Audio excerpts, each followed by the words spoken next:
Hello, you're listening to the Medical Protection Podcast, and I'm your host, Dr. John Marwick. Today's CaseFile podcast is titled, Say Sorry and Mean It.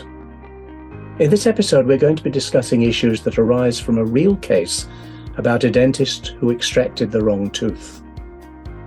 I will be joined today by Dr. Shashitharan Sadacharan, an experienced general dental practitioner based in Kuala Lumpur, Malaysia.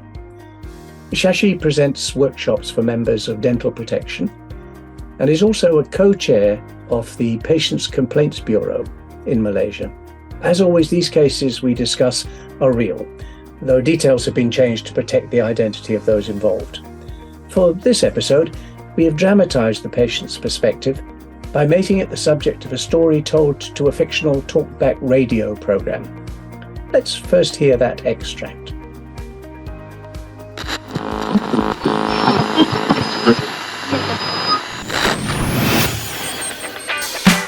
You're listening to Singapore's 980, bringing you the best hits from the 90s and 80s. Sammy, I have to ask, what was that? You couldn't keep still. You know it. Or quiet, I should add. On me, take on me, take. Okay. Let's not scare away the listeners. Alright, please don't leave. Stay with us. She's agreed to stop. Alright.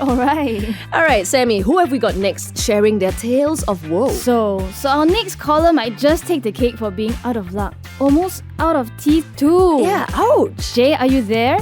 Hi, Sammy. Yeah, I'm here. Jay, now I'm the last person who'd say they're looking forward to seeing the dentist. But tell us your story. What happened? Yeah, so I had some really bad pain coming from my back teeth. Bad enough so you couldn't really eat? Yeah, that's right. Ouch, Ow. I've been there.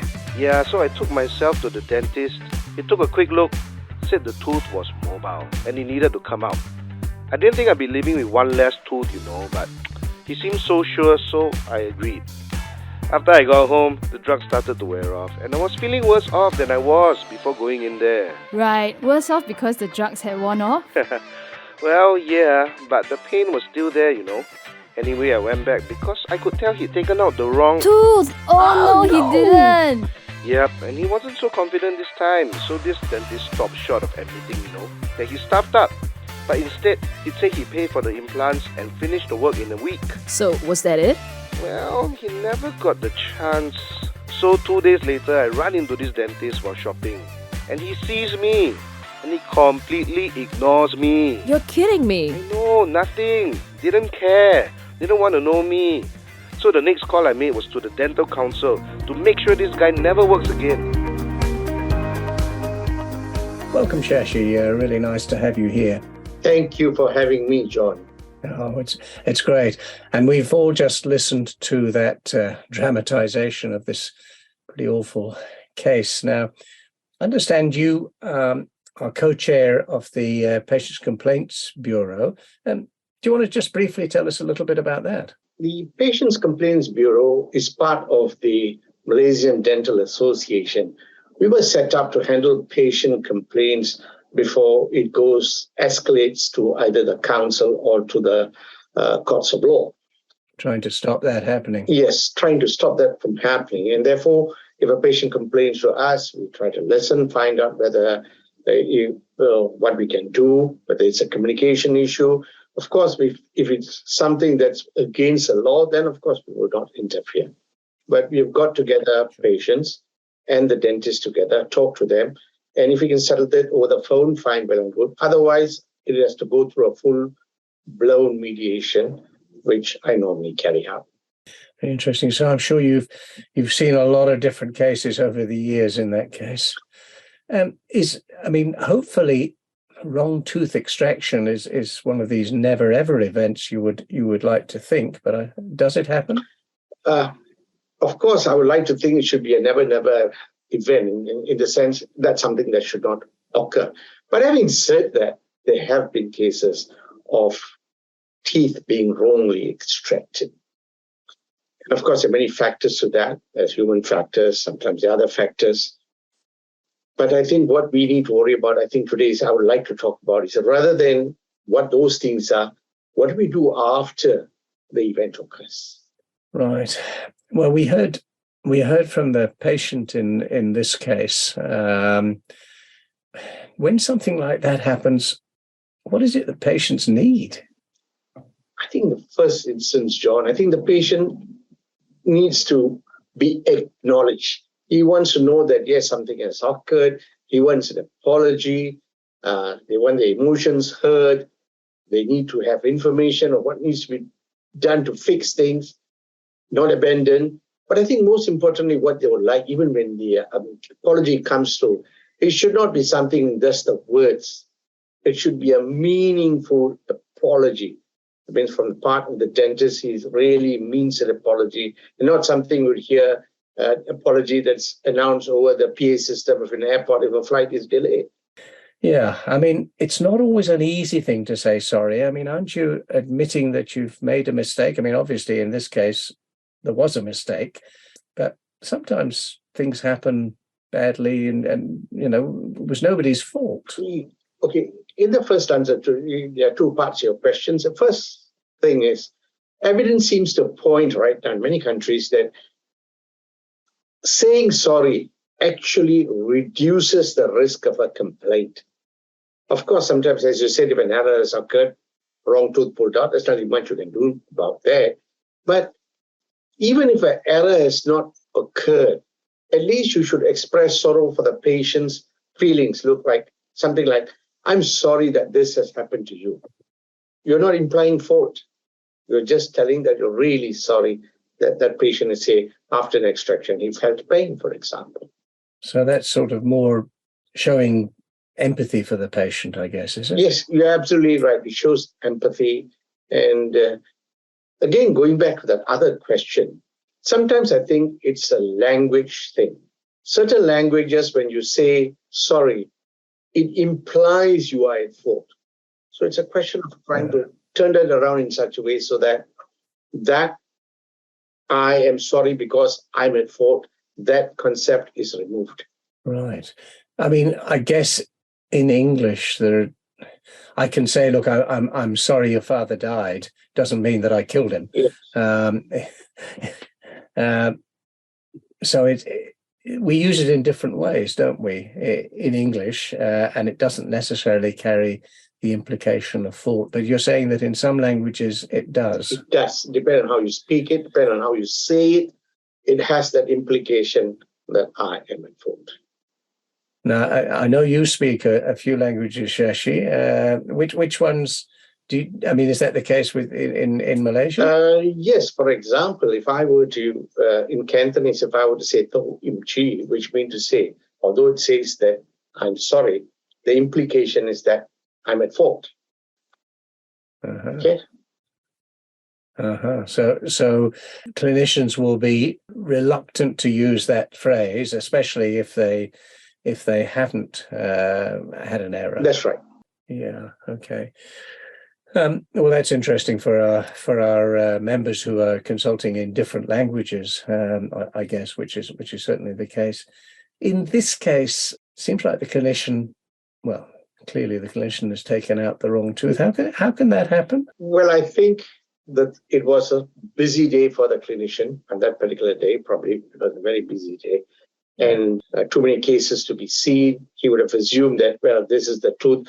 You see, that's why even sometimes you don't record things properly. You assume, this thing is shaking, this must be the problem, so let's take it out. There's an assumption. Right. So a number of different things can get in the way. Very rushed. Yeah. So we're all human and we can make errors like this. How would dentists or doctors, when they make a mistake like that, what's your experience about how people feel? I mean, it's quite a significant error. Yes, if I'm the clinician, I think among the things I would feel is, first, of course, the most common thing would be guilt. I've been trained to do good. I made a mistake. Yeah. And certainly loss of confidence, fear for patient response. What if the patient happens to be a famous litigation lawyer? And that's not what I want, isn't it? Right? or somebody who's built like a wrestler. Yeah, that's right. So knowing how to say sorry, and then, of course, in this case, eventually it seems like the doctor did accept some responsibility, because as we understand, the dentist said that they would pay for an implant. That's right. So I guess that's at least accepting some responsibility. Just occurs to me, actually, Shashi, in Cantonese, as you were talking, people talk about the difficulty that certain cultures, and I guess Chinese is one, have in admitting fault, because they lose face. They lose the respect of others if they've made a fault. Can you say anything about that? Well, as I said, among our culture in this part of the world, saving of face is very, very important. Loss of face has got implications far greater than just maybe a financial loss, like paying for the implant as you're talking about. Do you think he would find it difficult, a cultural difficulty, in actually admitting to the patient that the wrong tooth was extracted? Yes, there is a cultural difficulty. Yes. Is there any way around that? I mean, he did take out the wrong tooth. As I said, sometimes it's a question of how do you fix that? As you said, yes, fine, I'll have that implant done. I know I've done this mistake, and I'm really, really sorry. Okay, maybe I should say about a couple of other experiences, maybe that might help to put things in perspective. Yes, please. Such similar things have occurred before, and during the mediation thing, they realized that yes, mistakes can happen, but at least they want something to be done about it. In the sense, there should be financial compensation, maybe to redo the work that has already been done. But I think at all times, they expect humility. The patient would expect humility from the dentist concerned. And we found more often than not, if those things are there, the cases are usually settled without escalating upwards. Okay. So you would then help the dentist in this situation to show some humility, to be able to show some humility. Yes, we would. And to help the patient in some way to put things right. Yes, I think there are two parts of this equation. We need to help the dentist, because obviously he is distressed. We need also to help the patient, because the patient also been wronged in a way. So I think that needs to be addressed too.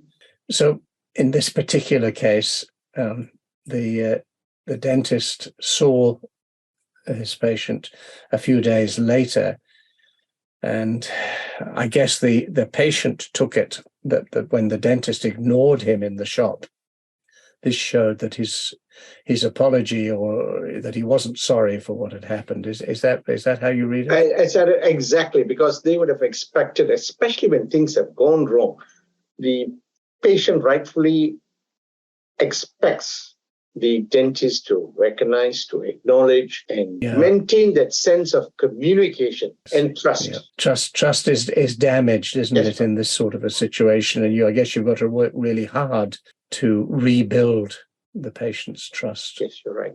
Shashi, is there anything else we can learn from this case? Or would you like to summarize, the main things? Okay, basically, I think, first and foremost, we need to accept the fact when an apology is given, it has to have meaning. It must be a real apology. It's not that kind of thing. It has to come from the heart. It needs to have an emotional bearing to that. In that way, you're telling the patient, look, I value you.